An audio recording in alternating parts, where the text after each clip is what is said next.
Welcome, guys. Today, we're diving into a heated topic that's been making waves across the UK. The knighthood of London's mayor, Sadiq Khan. What was meant to be an honor for his years of service has instead sparked outrage and division.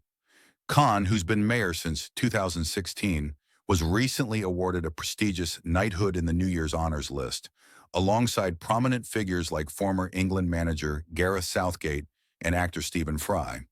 However, his knighthood has quickly become the center of fierce criticism and controversy. Why the backlash, you ask? Well, let's break it down. Some of the loudest voices of dissent are coming from within the political sphere. Lee Anderson, a former Conservative MP for Ashfield, didn't hold back, calling the award an embarrassment and suggesting Khan should return it. His claim? That most Londoners struggle to name a single positive achievement from Khan's time as mayor. Ouch, that's a hard hit. But Anderson isn't the only one speaking out.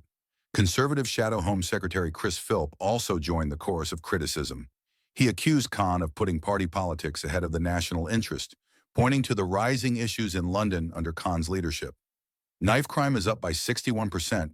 There's a deepening housing crisis, and council tax has skyrocketed by 70%. For Philp, giving Khan such an honor doesn't sit right, especially when so many Londoners are grappling with these problems. Amidst all of this, the clash between Sadiq Khan and Susan Hall, a prominent Conservative figure, only intensified the debate. During a heated live TV debate, Hall exposed what she sees as the key differences in their policies. When it comes to crime and policing, Hall accused Khan of failing to tackle the rising levels of crime in London. In contrast, Khan defended his approach, emphasizing his focus on youth services as a long-term solution to prevent crime. On transport, Hall took aim at Khan's Ultra Low Emission Zone, ULEZ, pledging to scrap it if she were in charge. She argued that ULEZ harms motorists, particularly those in outer London, and worsens congestion. Khan, however, stood firm in his support for ULEZ, citing its positive impact on air quality and public health. Take a watch at their heated exchange in this intense debate. You can really feel the tension as they lay out their very different approaches to tackling London's challenges. Londoners will see the crocodile tears coming from the Conservatives. Well, don't you dare say they're crocodile tears, because we care.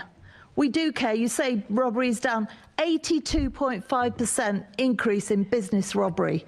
Don't you dare say we don't care, because we damn well do care. It's you that doesn't appear to care because you're not doing anything about it. In the last 12 months, sexual offences were up 6%. 125,000 domestic abuse offenders were recorded. The positive outcome for the rates for these crimes was less than 10%. That is absolutely appalling, and let me assure you, my colleagues do care, and this is why we constantly try to hold you to account on this. Perhaps you should actually take a view on what you say every year. Your most important thing is actually keeping Londoners safe. Those of us that look at the statistics, it shows a very different picture. Yesterday we had a meeting talking about the police and crime plan that's been in place for nearly 4 years. It's a disgrace. There are so many things in there that show how badly you are doing.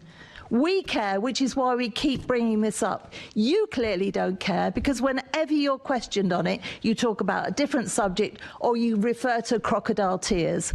Well, let me tell you, we do care. And I hope you damn well listen and next year do something positive. That should be your New Year's resolution, to actually make London safer, because it's an absolute disaster out there at the moment today.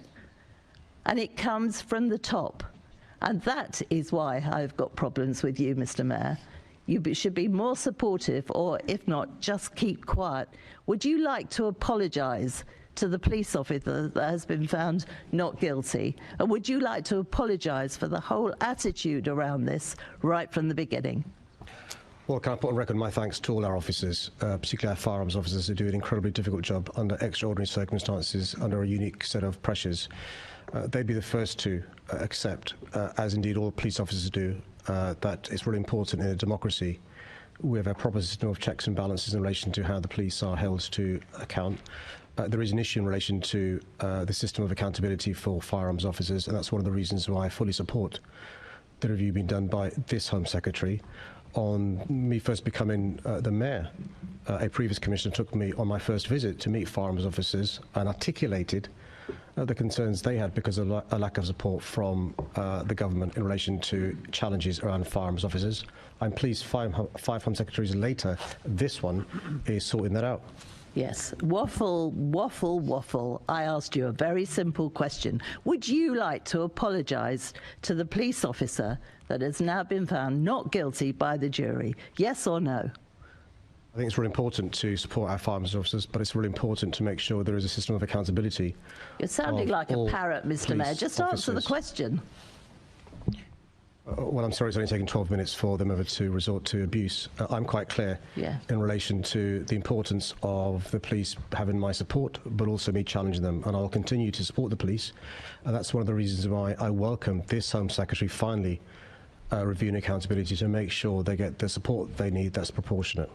What do you think of their debate? Let us know in the comments. The debate also touched on police misconduct, where Hall found herself in hot water after suggesting that such issues should be handled privately. This stance was widely criticized, particularly by women's safety advocates who argued that such matters should be addressed transparently and with accountability. The clash underscored the sharp contrast between Hall's and Khan's approaches to London's most pressing issues, highlighting the polarized nature of the debate around Khan's leadership. So what does Khan himself have to say about all of this? As a son of a bus driver, Khan responded with grace, calling the knighthood the honor of his life and promising to continue working towards a fairer, greener, and more prosperous London. He pointed to his initiatives like the Ultra Low Emission Zone, ULEZ, aimed at reducing pollution in the city.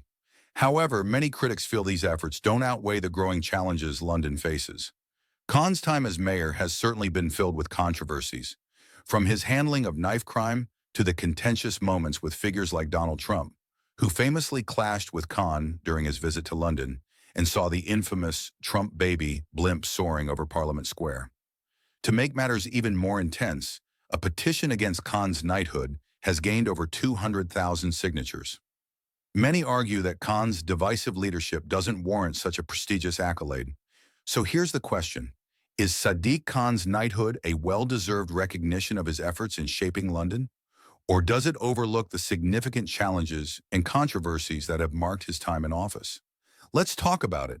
If you think this video has kept you informed, please make sure to like and subscribe for more updates.